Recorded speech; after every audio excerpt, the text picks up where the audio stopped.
Grammar and words is next.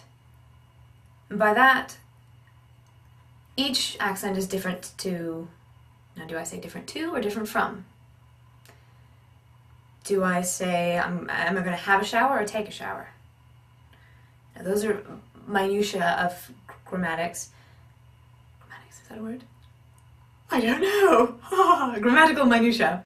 If I'm from another country, where they're used to structuring things grammatically like this, and then I'm trying to learn English, and it's structured, you know, that way, because it's English, I might, when I'm trying to learn it and I'm concentrating on the words, it might end up being back in the structure, the grammatical structure that I understand, that I remember, which is why things often get switched in English when we're listening to foreign speakers. So if you're studying a foreign language accent, the more you can learn about that language, the more you'll understand why certain things would be substituted. Yeah. So, and then for the actual meaning of the words, you know, if I say, would you like some pudding, do I mean like Jell-O instant chocolate pudding? Or do I mean, would you like some dessert? You know, pudding. Or if you go to Australia and you're looking for a liquor store, you won't find one until you go to a, you know, a bottle of it. Or if you want a drugstore, you won't find a drugstore until you go to a chemist.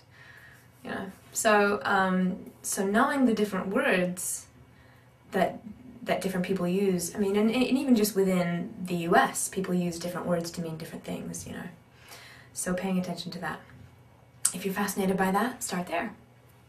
So we have pronunciation of consonants and vowels, the melody of the line, the rhythm and stress, the grammar and word meaning, and then the fifth category I call the vibe. Because you can't separate out the way a person speaks or a character speaks from the person. You know, I don't just speak the way I speak.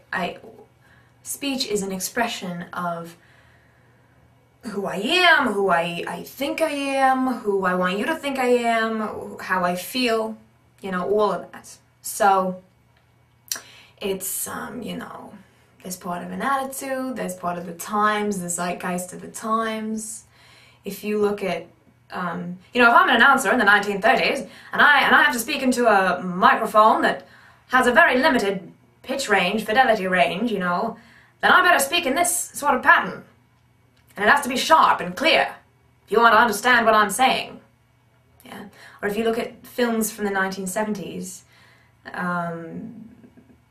Dog Day Afternoon or Saturday Night Fever, they aren't just accents, New York accents. They're New York accents at that particular time from those particular characters and how they're feeling.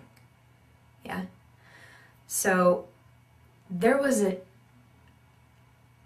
attitude in the 1970s that doesn't exist anymore, or the 1930s, or the 40s, or the 90s, you know, it doesn't exist anymore.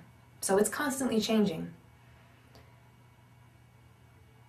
And you can't separate out the way a person is moving and feeling and expressing and talking from, you know, if I'm talking, if this is the most fascinating thing to you, you could be looking at how certain, you know, which different muscles I need to tense, how I'm moving, you know, try somebody on. You're looking down the street and you see this person and you think, how do they, you know, get into it? Try it out. Try it out. And consider your source as well. Because the difference between when it sounds like someone is putting on an accent and where it's authentic, it feels authentic, is if the emphasis for them is on how they sound and it's separate from how they feel and who they are, then it won't ever feel true. But if it is centered in the truth of this person and how they feel and what they're thinking, then even if it's bizarre, you know, we've all met someone who we couldn't believe that was their real accent, but it was. You know, I'll never forget, I met a man who actually talked like this, and I have no idea what he said, because the whole time I was thinking, you exist. I couldn't believe it. He would never opened his mouth. His jaw was really just tight like that. He had his snifter of brandy, and I went, oh my god. It was amazing. But he was a real person, you know. So, study people, be fascinated, and choose the thing that is the most fascinating to you. Start there and move on from there. It takes thousands of hours. It's not going to happen overnight. You can start overnight and you'll get better and you'll get better and you'll get better. But practice, practice, practice. Record it. Listen to your recordings.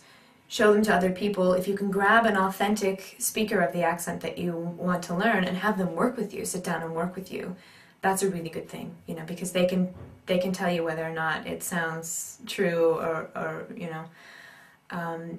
But really, it's just about you honing your own skills and you learning from a place of what you're interested in and expanding from there. So, all the best in your pursuits. Remember, we've got be fascinated, pay attention and observe, analyze, break it down, practice, practice, practice, rehearse, pay attention to your rehearsing. Don't just go off and rehearse and then forget to check back in your source, because you can end up somewhere else in some other thing that you've been practicing really hard, but it could be totally wrong. Remember the vibe. All the best in everything you do.